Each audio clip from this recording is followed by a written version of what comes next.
I flew across the country to surprise my parents for Thanksgiving. But when I walked in, my sister's family was at the table, and there wasn't a seat saved for me. I quietly left my pie on the counter, drove back to the airport, and sent a group text that no one in the family will forget. I honestly thought this year was going to be different. Maybe that's not RV of me. Maybe I've been hanging on to a version of my family that doesn't really exist anymore. But when I booked that plane ticket from California to Pennsylvania, I did it with this naive, glowing little bubble of hope in my chest. Thanksgiving had always been my favorite holiday. Growing up, it was the one day we all sat together as a family. No excuses, no arguments, no sports practices, no work calls. Just the five of us: mom, dad, me, my sister Rebecca, and my younger brother. The smell of turkey filling the house, the sound of football in the background, mom telling us to keep out of the kitchen while she stressed over the gravy. It's funny how nostalgia works. It convinces you that the warmth you felt as a kid still lingers somewhere in the present, even when reality has been proving you wrong for years. I should have known better. I should have remembered the subtle comments mom made over the years about how Rebecca has the grandkids, so naturally holidays are about them now, or how dad once said over the phone, well, it's easier for Rebecca since she's just across town. You know we don't see you much. Those little reminders that somehow, by moving away for college and never moving back, I became the afterthought. Still, when I clicked confirm purchase on that ticket, I imagined walking into my parents' house with the pecan pie I'd baked, my grandma's recipe, the one mom used to say only I could get right. I pictured my dad's surprised grin, my mom hugging me so hard she'd nearly knock the pie out of my hands, Rebecca's kids running to greet me, and maybe, just maybe, a seat already set at the table with my name card on it. I didn't tell them I was coming because I wanted it to be a surprise. I told myself it would be the ultimate gesture of love, showing up unannounced after a cross-country flight, bearing dessert, ready to join the family traditions I'd been missing. I thought they'd be touched, maybe even a little emotional. I thought I'd feel wanted again. The trip started off fine. My flight was long but uneventful. I even daydreamed on the plane about helping mom in the kitchen, laughing with Rebecca, playing board games with my nieces. I rented a car when I landed and drove the familiar 45 minutes from the airport to my parents' house. Every turn felt like a memory. The diner where dad used to take us after church, the gas station where mom would bribe us with candy if we behaved, the shortcut road we weren't supposed to speed down. When I finally pulled into the driveway, my heart was pounding. I sat there for a second, staring at the house, the lights glowing from inside. I could see shadows moving around through the curtains, laughter, voices, a whole world already in motion. I grabbed the pie carefully from the passenger seat, straightened my shirt, and walked up to the front door. Here's the thing about moments that break you. They don't announce themselves. There's no dramatic music cue or flashing warning sign.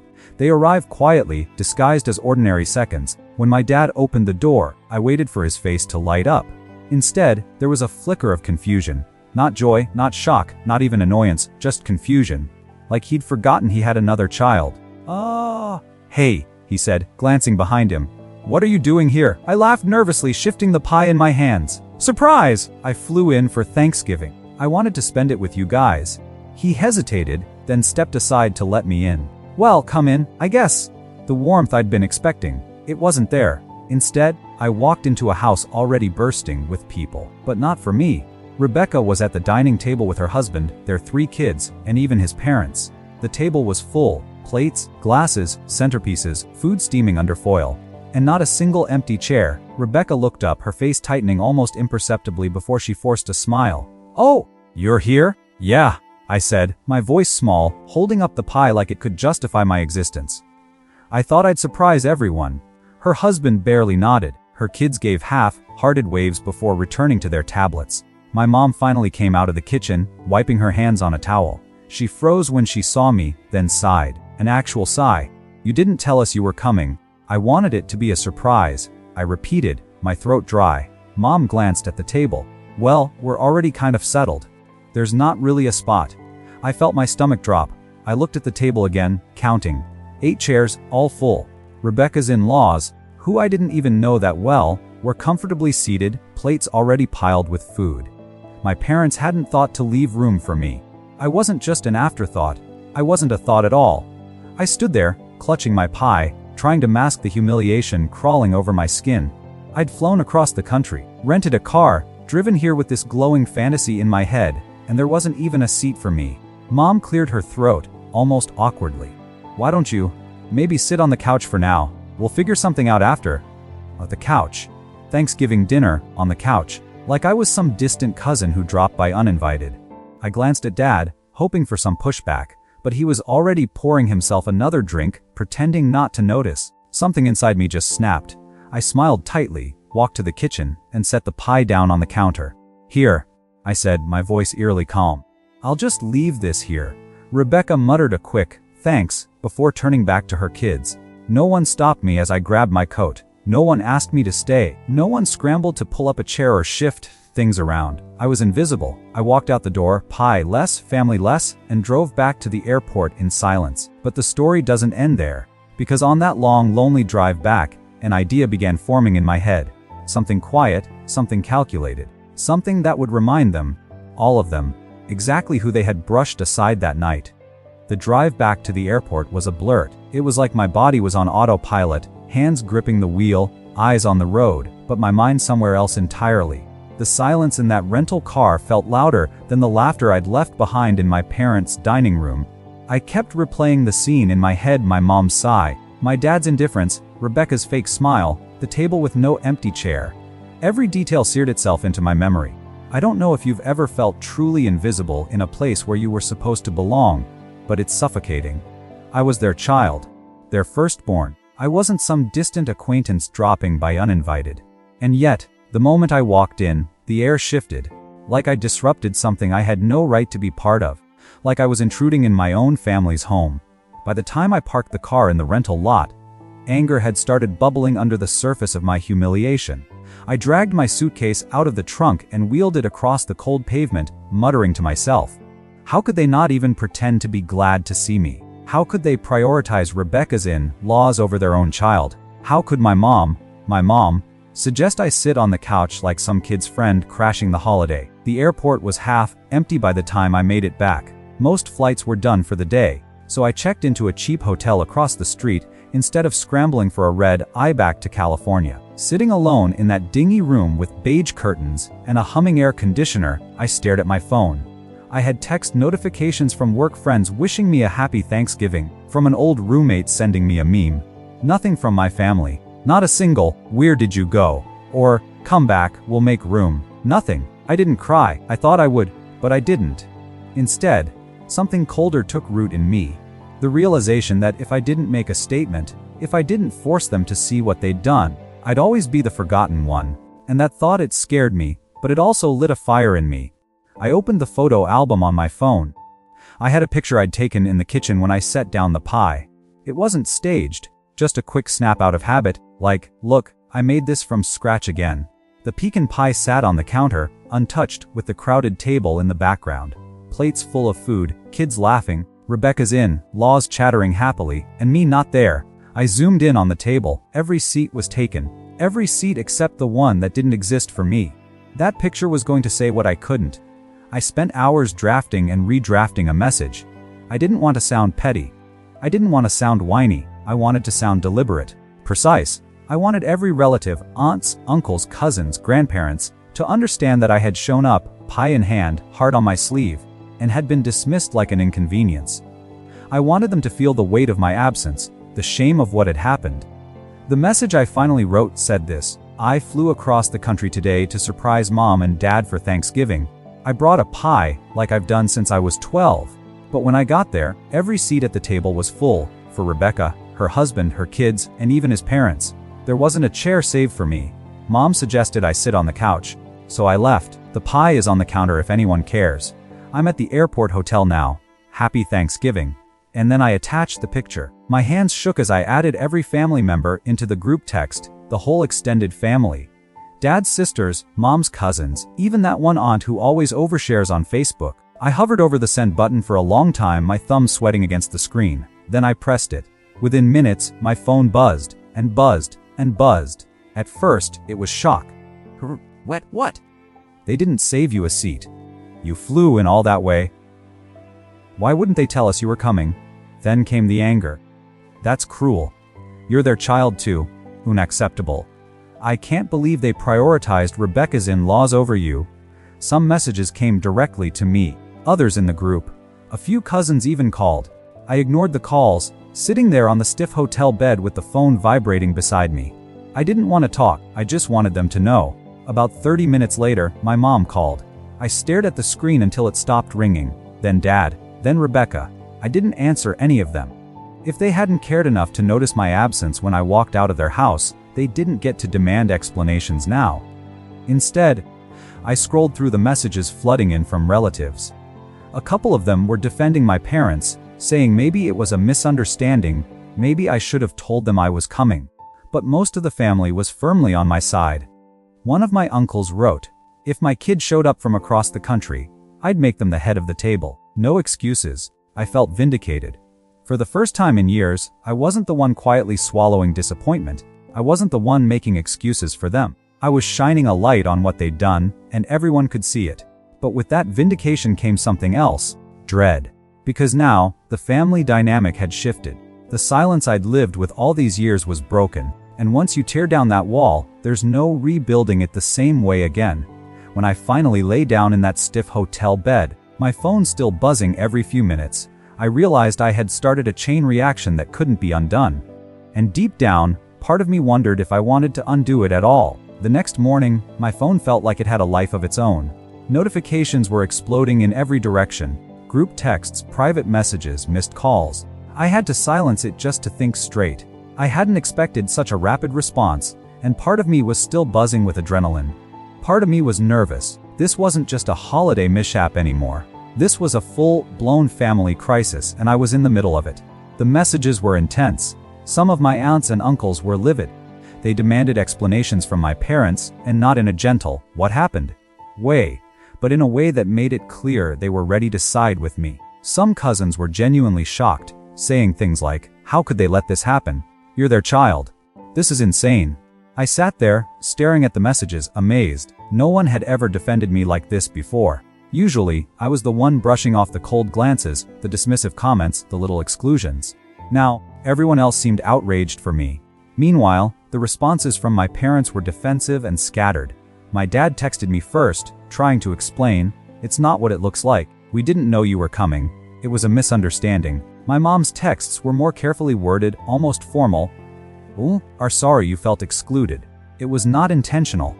But it was clear neither of them had fully processed the impact of their actions. They were still in that parental mindset of, "We know best," and it was a small oversight. Only, this time, the family had taken notice, and their usual tactics weren't working. The next few hours were a blur. Calls kept coming in, texts kept flying, and I alternated between checking updates and staring at the ceiling of my hotel room. It was surreal, suddenly. I was the center of attention in a family that had spent years acting like I didn't exist. But the thing about attention is that it brings both validation and pressure. I realized quickly that if I didn't manage this carefully, I could end up looking petty, spiteful, or dramatic. I wanted them to understand the hurt, but I also wanted to maintain dignity. Then came a turning point. Around mid-morning, I received a direct message from my cousin Lucy. She had always been perceptive and outspoken, the kind of cousin who never minced words. Her message read, "I don't know how you put up with this for so long. If it were me, I'd have thrown the pie at the wall and walked out. But you're smarter than that. I think we need to have a family meeting. Seriously, everyone needs to see what just happened." I paused before responding. A family meeting. The thought terrified me. I didn't want a confrontation in person. I had already felt invisible and humiliated once. But at the same time, Lucy's message lit a spark of possibility. Maybe this was the moment to reclaim the respect I had been denied for years. Maybe this was the time for accountability. By early afternoon, the situation had escalated. Some family members were calling for a Zoom meeting, others suggested meeting in person, though travel and timing made that impossible. My parents, now realizing the magnitude of the backlash, were panicking. I could almost see my dad pacing in the living room, fumbling with his phone, trying to text back, delete the group messages, smooth things over. My mom was quieter but more calculated, drafting messages that attempted to apologize while avoiding admitting full responsibility.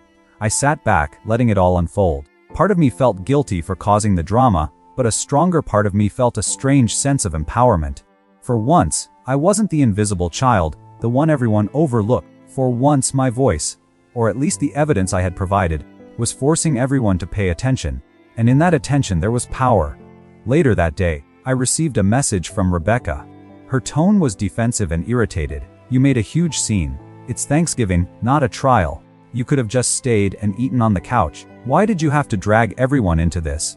I stared at her text, feeling a mix of anger and sadness. She couldn't understand. She hadn't felt the sting of being deliberately excluded.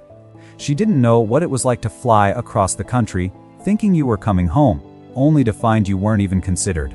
I typed a measured response, careful to avoid getting dragged into petty arguments. I didn't want to make a scene, Rebecca. I just wanted to be part of the family.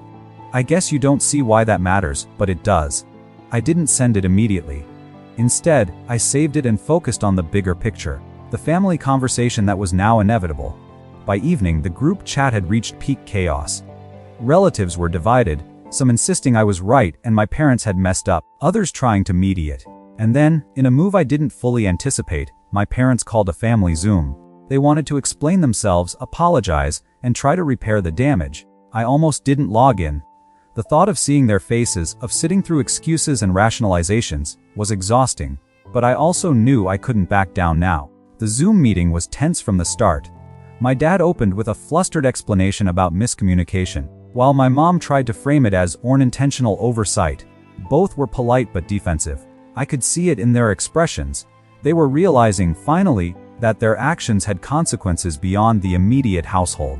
Every relative in that virtual room, many of whom I hadn't spoken to in years, had already made up their minds, and the weight of their collective judgment landed heavily on my parents. I spoke calmly but firmly. I recounted my day, my feelings, and my disappointment. I shared the picture of the pie, the full table, and the empty chair, evidence that wasn't just my perception, but reality. I didn't yell or plead. I simply laid out the facts and let the emotional impact speak for itself. For the first time, the conversation wasn't about me apologizing for making a scene or being dramatic. It was about accountability. It was about my family really seeing what they had done, and slowly, over the course of hours, the tone shifted. My parents' defensiveness began to crumble, replaced by a hesitant acknowledgement of hurt. My relatives, who had initially been shocked, began to support me openly, emphasizing that this wasn't about me overreacting, but about long-standing patterns of exclusion. By the end of the night, something remarkable had happened. The family hierarchy, the invisible roles that had defined us for years, had been challenged. For the first time, I felt like an equal participant, not just someone tolerated, but someone recognized and validated. And although the tension hadn't fully dissipated, I realized that this Thanksgiving had marked a turning point. I didn't know what the coming weeks would bring. My parents would need to adjust, Rebecca would need to process, and the family dynamic would have to realign. But for the first time in years, I felt like my voice mattered. And maybe, just maybe, that was the beginning of a new kind of family. The days after the Zoom meeting were surreal. For the first time in years, I felt the family dynamic shift around me. The backlash against my parents had sparked conversations I'd never expected. Not just about Thanksgiving, but about years of subtle favoritism, overlooked birthdays, unacknowledged achievements, and emotional neglect. Messages kept pouring in from relatives I barely spoke to, expressing support, disbelief, or curiosity about the story I had shared. It was overwhelming, but in a way that felt oddly validating. My parents were cautious. Their usual confidence and authority had been dented, and they knew it. I noticed it in every call, every interaction, every text. My father, who had spent years dismissing my presence, now tread lightly, choosing his words carefully. My mother, the woman who had once orchestrated the household with a near-military precision, now seemed like she was navigating a minefield she hadn't fully understood before. The tables had turned. Rebecca, predictably, was defensive. She tried to justify her family's dominance at the table, the early seating arrangements, the way she and her husband had essentially erased my arrival from the holiday. But now, with the extended family rallying behind me, her arguments felt hollow, almost absurd. Even her in-laws, who had been blissfully ignorant during the Thanksgiving meal, now faced the collective scrutiny of the family. The picture of that empty chair on the crowded table had circulated quietly among them, and the narrative was shifting. I realized that my decision to leave quietly, to resist confrontation in the moment, had amplified the impact. Had I stayed and sulked, or demanded a chair, the story might have been dismissed as a minor quarrel. But by leaving, documenting the moment, and sharing it with the broader family, I had forced recognition. My absence had spoken louder than my presence ever could. The following week, my parents invited me back, this time explicitly. "We want you to be here for the weekend," my mom said in a voice that sounded tentative but sincere. "We realize we handled things poorly, and we want to make it right." My father echoed the sentiment, offering small gestures of acknowledgement that felt awkward but meaningful. They were tentative steps toward accountability, and I knew it. When I returned to the house, the table was different. A seat was saved for me, at the head of the table this time, with a small card that simply read, "Welcome home." My nieces and nephews ran to greet me, excited and unaware of the tension that had existed just days before. Rebecca avoided eye contact initially, but I could see her processing the shift in attention and recognition. The weekend unfolded cautiously. Conversations that had once been superficial were now layered with acknowledgement and apology. My parents admitted to oversights and favoritism. My relatives voiced support and understanding. Even Rebecca, slowly and reluctantly, recognized that her assumptions about priority and attention had caused hurt. For the first time, the family operated on a more equal plane, where everyone's feelings were considered and voiced. By Sunday evening, I felt a sense of closure I hadn't expected. I had flown in, faced exclusion, documented the injustice, and shared it with the broader family, triggering a chain reaction that forced accountability. The experience had been painful, humiliating, and exhausting, but it had also been transformative. My voice mattered, my feelings mattered, and for the first time in years, I felt genuinely seen. As I packed my bags to leave, my mom hugged me tightly. "I'm sorry," she whispered. "We should have seen it sooner. You belong here." My father, awkward as ever, murmured something similar, a rare display of vulnerability that made me ache in a way I hadn't expected. Even Rebecca approached, hesitant but sincere, saying, "I get it now. I didn't think about how it felt." "I'm sorry." Driving back to the airport, I reflected on the whirlwind of emotions, messages, and confrontations that had unfolded over the past week. I realized that family dynamics were never simple. They were complicated, messy, and often painful. But if handled with honesty, courage, and patience, even the deepest fractures could begin to heal. When I boarded the plane back to California, I glanced at the messages one last time. The group chat was calmer now, a mixture of light-hearted banter, apologies, and plans for future visits. I smiled, knowing that I had catalyzed a change that might endure.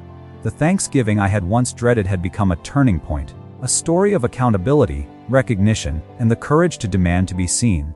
And as the plane lifted off, I felt a quiet sense of triumph, not the kind born of vengeance or anger, but the kind born of integrity, resilience, and the refusal to be invisible any longer. The pie had been left on the counter, but the message had been delivered, and the family would never forget that lesson again.